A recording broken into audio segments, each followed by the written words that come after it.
behind me. Look at the camera. Look over there. Look at that. Yeah. Hi guys, so as you can see, I'm here today with Budjee, and if you're like pretty new here, then you probably wouldn't even know that he exists. But this is Budjee. He is my service dog in training.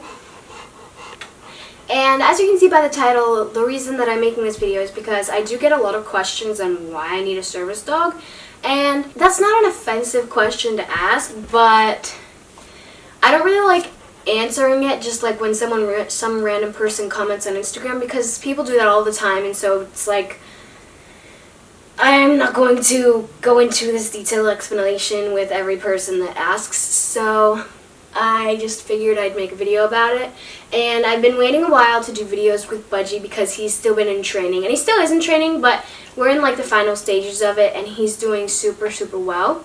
So he's actually doing a command right now which is called pressure. It's deep pressure therapy for if I were to go into an anxiety or panic attack, and he would just normally dogs would lay on your chest to slow your breathing, but since he's so giant, he crushes me when he lays on my chest. So he just lays on my legs so that I can have him here next to me and comfort me. So that really leads us right into one of the reasons that I have him, is because I have had anxiety and depression for about 10 years, since I was 8 years old. And that's like a super long story, which I'm not going to tell in this video because it would take forever.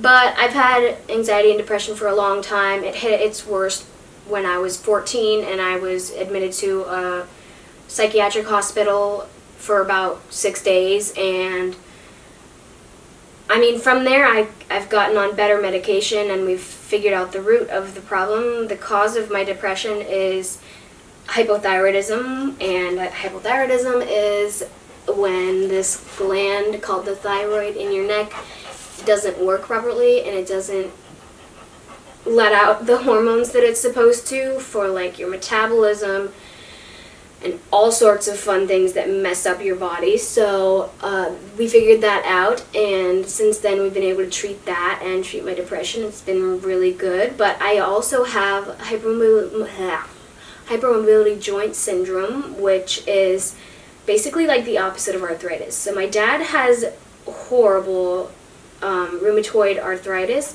and that just means that his joints are frozen. So like his hands are fixed like this, his elbows can't move further than this, and he can't like bend over or reach for anything. He has to use a special fork to help, spoon and fork silverware to help him eat, because he can't reach his mouth, his face, his feet, basically anywhere around this area. He can't move his arms, and he can't move his fingers well, and it's just like a really crippling disease.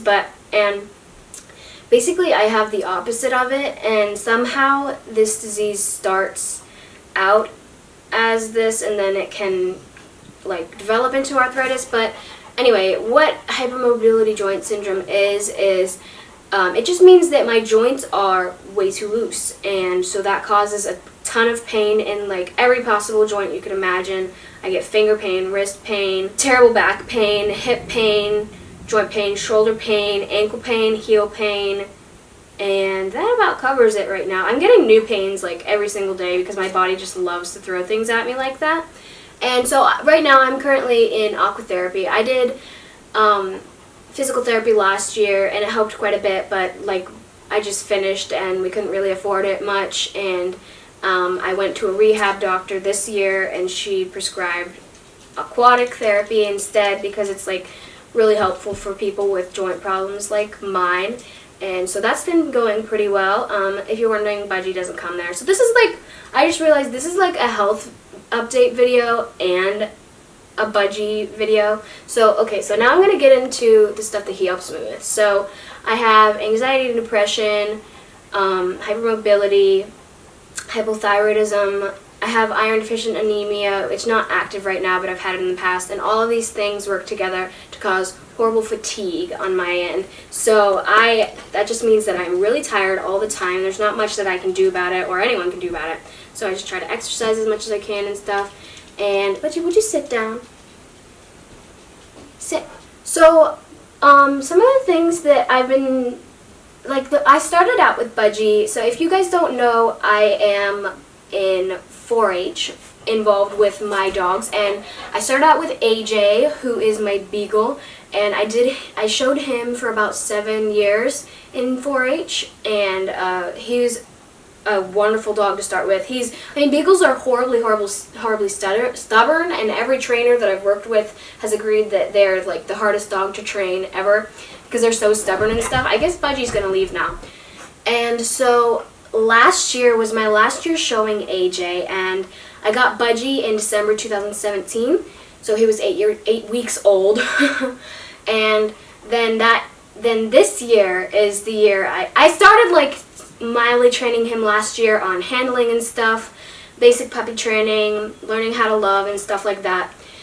So I did that with him, and then this year, since last year was my last year showing AJ, and I have Budjee now, I am showing Budjee this year in the 4-H fair and in any other things that I can do. And AJ got his CGC and CDI, which is Canine Good Citizen, through Therapy Dogs International, something in like 2013 or 2014, and so that just like it means he's a therapy dog, so it's not a service dog. Therapy dogs and service dogs are very different. The difference between them is therapy dogs are for other people, so they're the kind of dogs that you would see coming around in hospitals and nursing homes for people. We take the dogs to the nursing home once a month for 4-H and to see the people and stuff. And service dogs are for one specific person. So Budjee is catered to my needs, and AJ is basically just a social dog that kind of lets everybody pet him and socializes and loves on everyone and cheers people up, I guess you could say. And so Budjee is going to get his certification for CGC TDI, but we just haven't had the chance to test for it yet because we don't have local testing around here, and the one lady that does do it is like really busy or something, I don't know. But we're going to get it for him.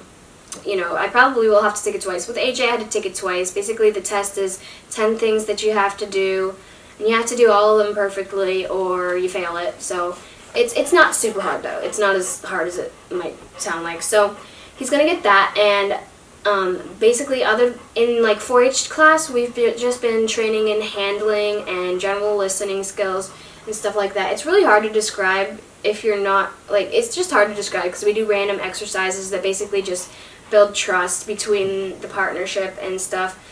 So there's that's like the basic training and the handling training, so he's getting more calm and walking with me correctly. And then I hired another trainer for service-specific training because my 4-H trainer doesn't know a lot about service-specific training. So my new trainer I've been seeing her for about maybe a month, and we've been teaching Budjee a bunch of different things to help me around the house and when I go out with him and stuff. So he's gonna help me with my balance because HJS causes balance issues, all sorts of problems really. So he's gonna help me with my balance while I'm walking and stuff, and I'm also gonna be able to kind of not really lean on him for support, but while I'm pulling on his harness, that will help me keep my balance and give me more support. It's just kind of hard to describe. But anyway, we've also been teaching him fun tricks. He can basically open doors, and he can't do it perfectly because the doors in my house are really old and they're kind of confusing, and they're kind of small too, so he has to really hit one spot because he can touch anything. If I tell him to touch something like the wall or the fridge or a cabinet, he jumps up and he touches it with his paws. And so that's how you start with teaching them how to open stuff. And so he can do all that stuff, and he learned how to do that, and now he basically just he's opened the door twice successfully on his own, and he can open it if it's cracked or something. Obviously he can stand up and touch it, and then he can just push it open, or he can push it shut, whichever way he's standing. And so he can do that stuff, and that's kind of cool stuff. And it'll be nice when I'm going around college and I need the doors open, the ones that are push with the bar, he'll be able to do that no problem. And so So that's another thing, and he's also learning to pick things up for me. So he basically does that all the time, but learning to do it on command is a different story, and learning to pick up different things and basically just doing it on command is just a different story, because he likes to put anything in his mouth. But this is like when we teach him as puppies not to chew on stuff and stuff, like we're now like erasing that because he has to pick something up from me and put it in my hand, which is really hard. But my trainer says he's learning really fast and he's doing super well with his training. So she like brags about him all the time. It's funny. And then the deep pressure therapy, of course. And that really doesn't sound like a lot, but it's like, it is a lot. And we've actually been using one of my dolls, my baby lives, that he's really scared of, we've been using it as a training tool so that he can overcome that fear, and using it as a distraction so that, like, if he can learn to ignore one of his biggest fears, then he can ignore anything. And so that's been a help. And yeah, so like that's honestly all I can think of right now, at least. And you guys can let me know if you want to see a video of like all that he can do, because when I finalize his training, I can just like show you guys everything that he can do for me and does for me. And he's just, Budgie's my best friend, honestly, and training your dog develops a bond between you and them that, like, okay, wasn't possible before. Like, my senior pictures, we took them in like August of 2018, in this past year, and I wanted to take pictures with all my dogs, of course, and so I did. And then I wanted some more pictures, and we were just taking them around our farm and stuff. And so I took AJ out with us and took some more pictures with him. So I have a lot of pictures with me and AJ, and just like a few of me and Budgie, and like one of me and Molly. So, and that was before I started training with Budgie, and my bond with AJ is so strong because I've trained with him for so many years, and I got an amazing bond with him. But in these past few months, if I were to retake my senior pictures, I think I'd choose Budgie to take more pictures with, because our bond is stronger than ever, and it's just going to keep growing because we are just learning how to work together as a team, and we're growing together, and it's so amazing. And I definitely recommend training your dog. It's just like, it's a different bond than you can ever feel with your house pet. It's just so different, and we love each other so much. We're just best friends, and we're partners, and we're going to be together for a while. And yeah, we just love each other. And so that's kind of the reasons why I need a service dog, and I hope that you guys don't really ask again. You can ask some questions in the comments. I'll answer them. If I don't want to answer them, please, like, don't be offended. I just don't, some questions I just don't want to answer. And, like, you don't have to worry about me getting offended. I don't really get offended easily. But, you know, if I don't want to answer a question, I just won't answer a question, and that's just the way it is. So, but you can feel free to ask them in the comments, and I'll answer them, or other people will answer them, and stuff like that. So yeah, I hope this answers most of your questions, though, and let me know if you want to see a trick video with Budgie on all of the tricks that he can do and all the things that he helps me out with on a daily basis. So yeah, thank you for watching. Please click like and subscribe, and let me know in the comments if you think Budgie's adorable. I love you. Bye!